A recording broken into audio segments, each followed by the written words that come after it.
le BAFA, c'est une formation qui comporte trois étapes. Une formation théorique de 8 jours, un stage sur le terrain avec des enfants, donc en accueil de loisirs, en séjour de vacances, de 14 jours, et une session théorique qu'on appelle le perfectionnement qui dure 6 jours. Et c'est destiné à former, à donner un brevet d'aptitude aux animateurs. Le BAFA, ça veut dire brevet d'aptitude à la fonction d'animateur.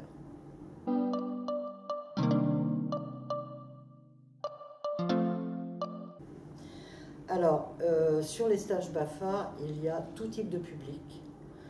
Des très jeunes gens qui veulent soit faire une colo l'été, soit travailler en accueil de loisirs. C'est aussi parfois des gens qui sont en reconversion. L'âge limite minimum, c'est avoir 17 ans au moins le premier jour du stage, et il n'y a pas d'âge limite dans l'autre sens. Donc ça peut concerner n'importe qui.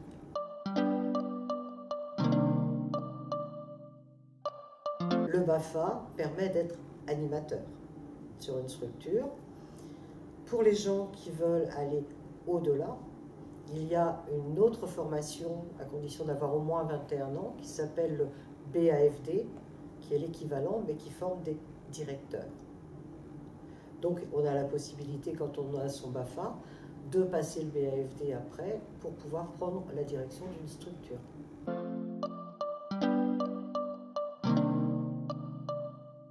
Un des aspects de la formation, c'est aussi apprendre à vivre ensemble, à vivre en collectivité, à respecter des règles. C'est quelque chose d'important, puisqu'après, ils vont travailler sur des structures avec d'autres animateurs. Ils vont travailler en équipe, en groupe, etc. Donc pour moi, ça me semble important, l'internat. Là, on apprend à vivre ensemble véritablement. En demi-pension, ils arrivent le matin à 9 h, ils rentrent chez eux le soir. Il y a tout un aspect qu'on n'a pas de la vie collective.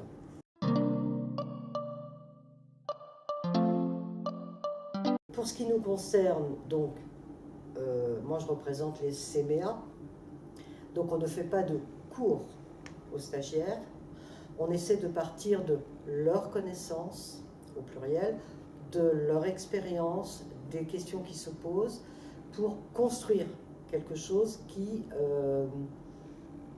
soit acceptable, je dirais, dans une structure, dans un accueil d'enfants.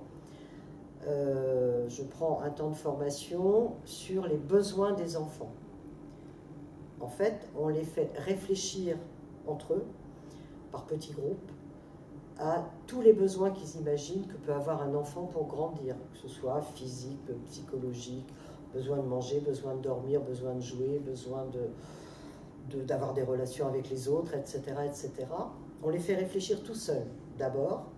Ensuite, on met tout ça en commun et on les aide à structurer un petit peu les choses. C'est-à-dire, ils ont une liste de 30 besoins, par exemple, et on essaie de découper ces besoins en, on va dire, besoins physiques, besoins affectifs, besoins, ce qu'on appelle besoins cognitifs, tout ce qui fait appel à l'intelligence, la compréhension, etc., etc. Voilà, on essaie de classer un petit peu les choses que très souvent ils savent en vrac.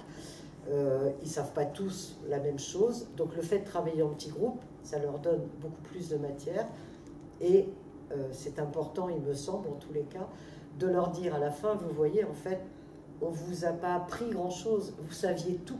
Vous ne saviez pas que vous le saviez, mais vous saviez tout. Et on les aide à mettre en place les choses. Et dans tous les temps théoriques, on fait ça. On fonctionne comme ça.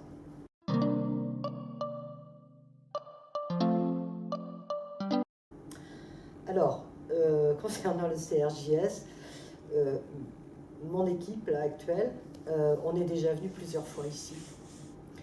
On aime beaucoup venir ici, on a toujours été très bien accueillis. On a des relations, non seulement des bonnes relations correctes et tout, mais même, je dirais presque amicales, avec le directeur, avec le personnel technique. Voilà, on a toujours fonctionné en bonne harmonie et ça continue. Donc Si on a besoin d'un petit truc en particulier, en général, il y a toujours quelqu'un pour nous répondre.